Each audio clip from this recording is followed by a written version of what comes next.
No one spoke. No music played. No laughter filled the room. The only sound was the soft tearing of wrapping paper.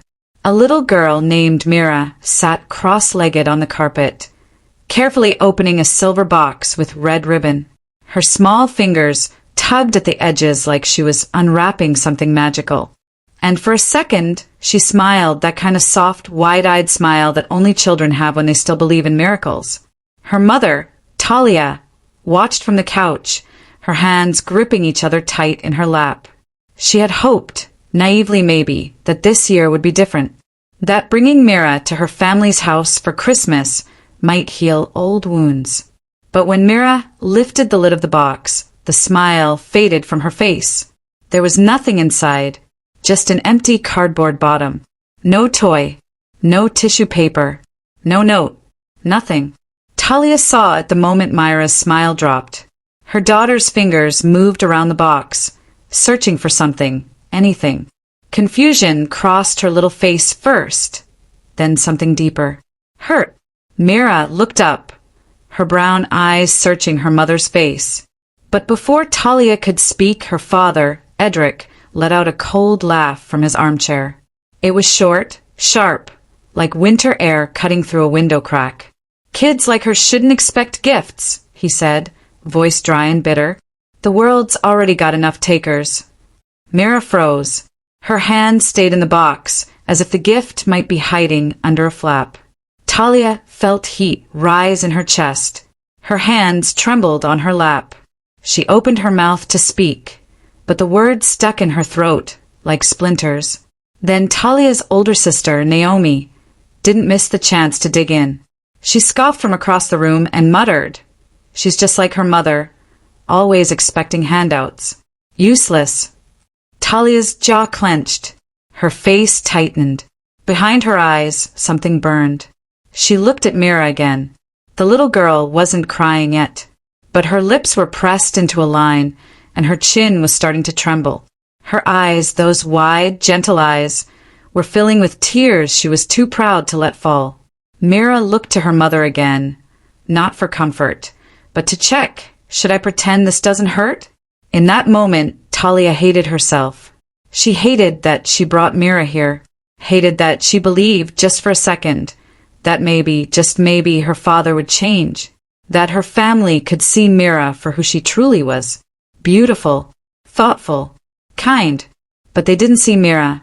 To them, she was just a shadow of Talia's past, a reminder of the marriage that fell apart, the life Talia tried so hard to rebuild. The silence in the room stretched, broken only by the ticking of the old grandfather clock behind Edric's chair. Each tick felt like a countdown to something Talia wasn't ready for. Mira looked down at the box again, then gently folded the flaps shut. Her small hands were trembling. And then, so quietly Talia almost missed it, Mira whispered, "I got you a gift too, Grandpa." The room went still. Edric looked up with a lazy, mocking smile. "Oh yeah," he said, leaning back. "This'll be good." But Mira didn't flinch. She reached into the pocket of her coat and pulled out a small, folded piece of paper. She held it carefully, like it was made of glass. Talia's heart pounded. She wasn't sure what Mira had done, but something told her this wasn't over. Edric looked amused. His drink sloshed in his hand as he chuckled. "You draw me a reindeer or something?" he asked, sarcasm dripping from every word. But Mira just walked forward, the paper held in both hands. Talia started to rise, unsure if she should stop her, but Mira glanced back and gave a small nod. There was something new in her eyes. Not fear, not sadness. Calm, steady. She turned back to Edric and said softly, "I made this for you." The room stayed frozen as she held it out. Even Naomi stopped scrolling on her phone. No one moved. No one breathed. Edric didn't reach out right away. He stared at the paper in Myra's hands like it was something foreign, something that didn't belong in his house. Finally, with a sigh, he took it from her, barely glancing at her face. He unfolded it with one hand, the other still gripping his glass. Talia leaned forward on the edge of the couch, barely breathing. Mira stepped back slowly, hands clasped in front of her. Edric looked down at the drawing. And then, for the first time that day, he didn't smirk. He didn't laugh. He just stopped. His eyes didn't move. His mouth hung open slightly. Something had shifted. Naomi squinted from her seat. "What is it?" she asked, impatient. Edric didn't answer. He just stared at the paper. Talia stood now, walking slowly across the room to Myra's side. She placed a gentle hand on her daughter's back. Mira didn't look at her. She kept her eyes on Edric, still and quiet, like she didn't know what was supposed to happen next.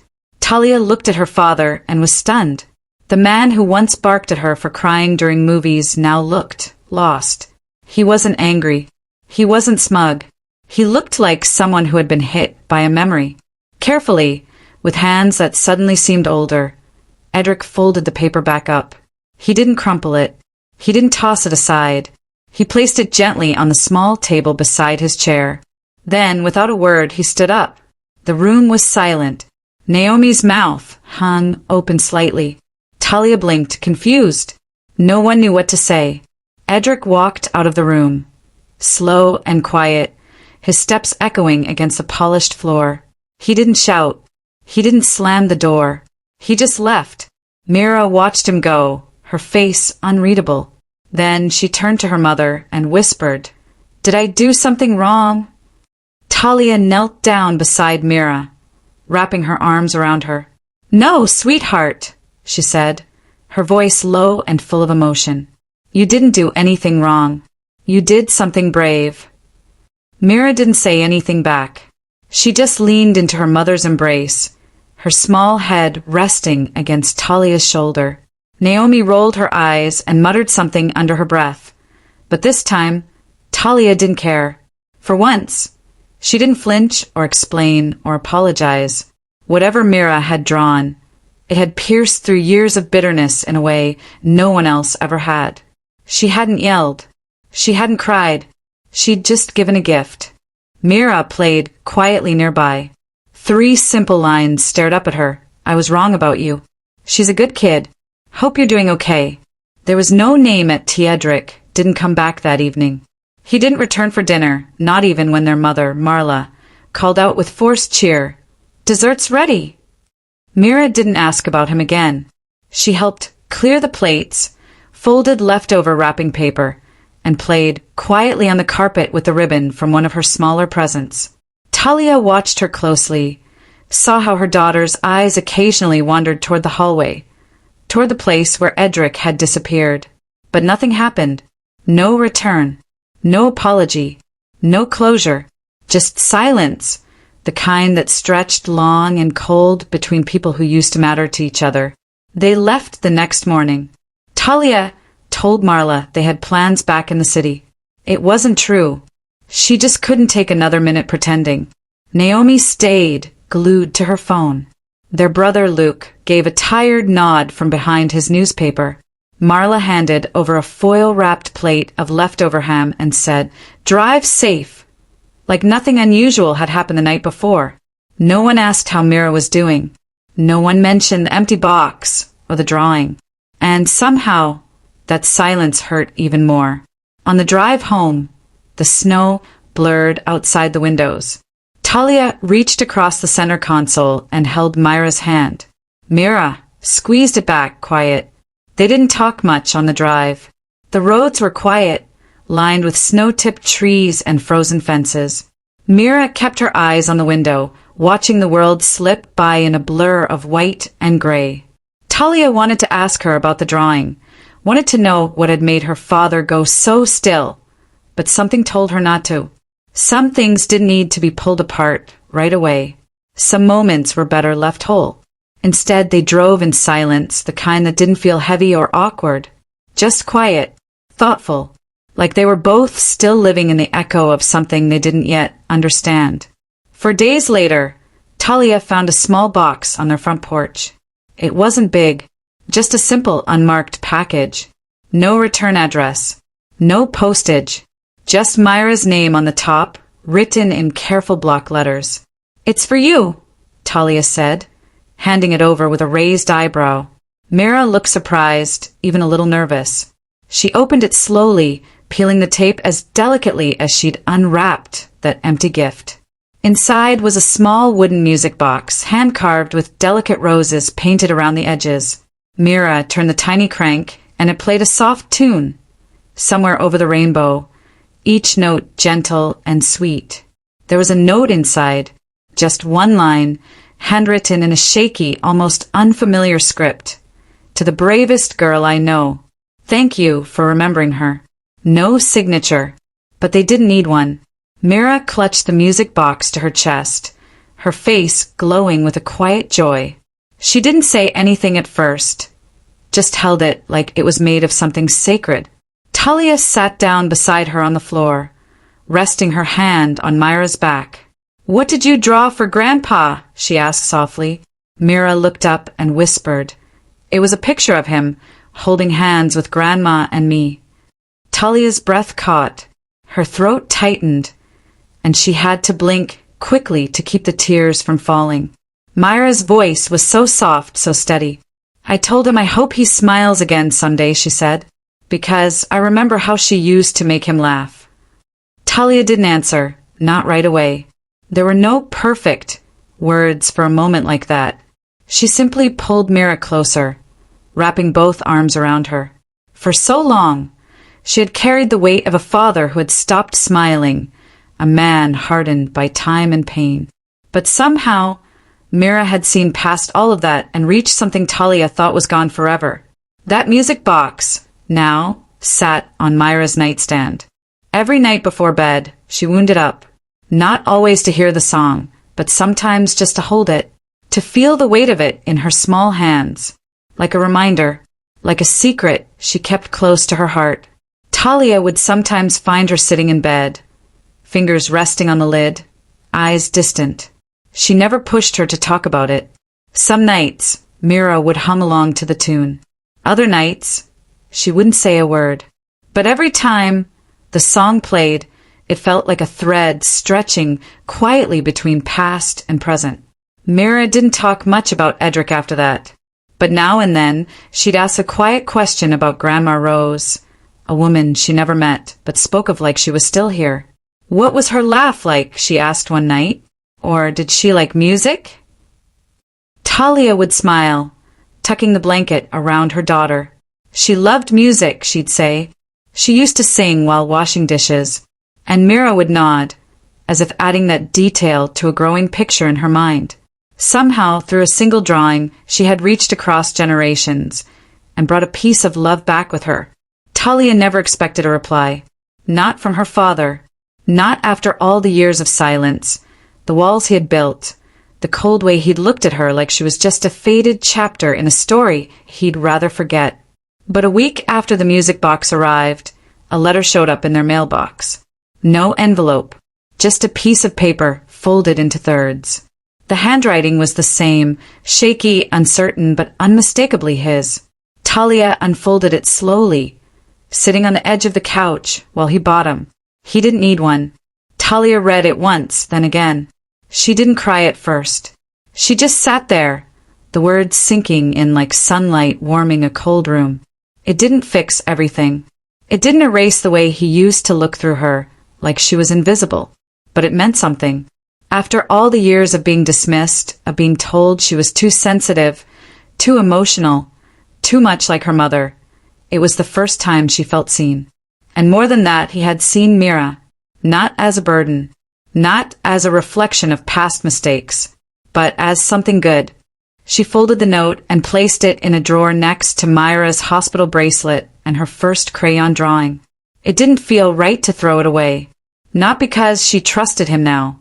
Not because she believed things would magically be different, but because something had shifted. A door had opened, just a crack, and sometimes that was all you needed. That little piece of paper was proof that Myra's kindness had made a mark where Talia's words never could. A quiet echo of hope, left behind by a child who didn't know how to hate, even when she had every reason to. People asked Talia sometimes why she went back that Christmas, why she let Mira meet people who had hurt her, why she brought her daughter into a house that never felt like home. You should have protected her, they'd say. And Talia understood what they meant. She had thought the same thing.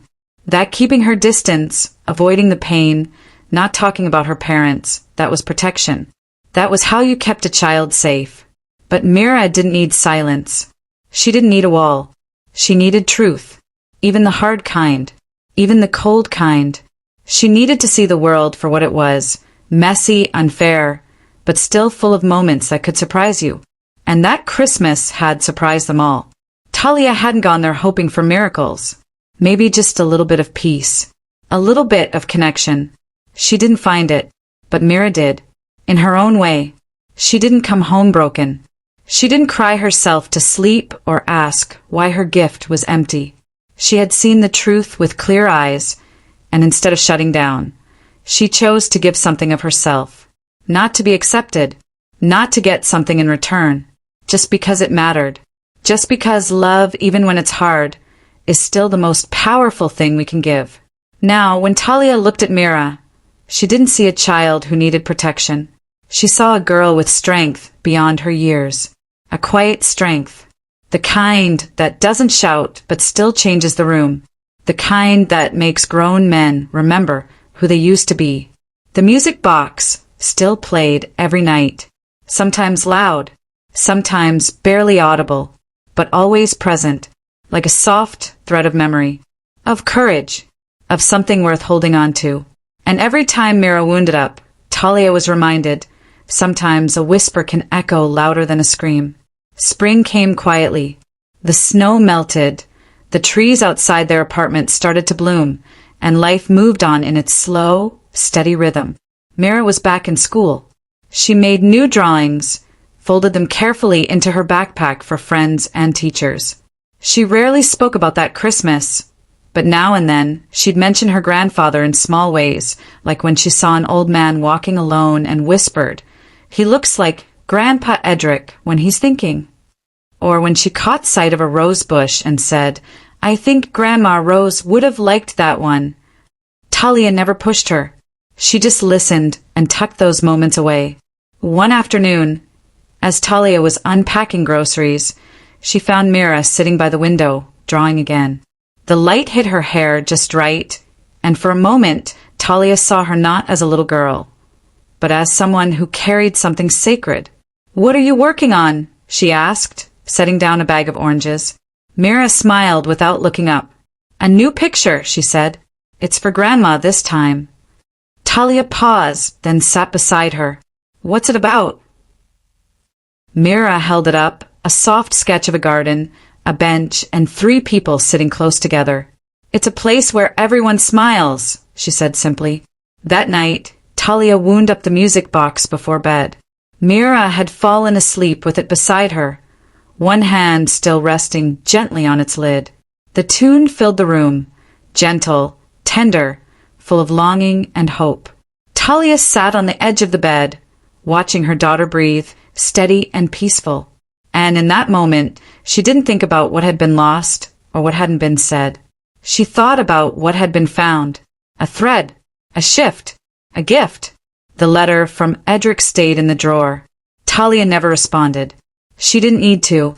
He had said what he could in his own way. Whether he meant to open the door or not, Mira had stepped through it. Maybe one day he'd walk through it too. Maybe not. But that wasn't up to Talia. That wasn't her story to carry anymore. She had done what she could. She had shown up. And now she was learning how to let go. Not of hope, but of the need to be seen by people who never truly looked. The music box played on night after night. Sometimes a full tune, sometimes just a note or two. And each time it reminded them both, kindness isn't weakness. Love doesn't always come back in the way we want, but that doesn't mean it's wasted. Mira had given something that winter no one else could. A moment of warmth, a memory of laughter, a drawing of what could be. And though the room that day had been cold, one heart, just one, had thawed. And for Talia, for Mira, for the woman long gone but never forgotten, that was enough.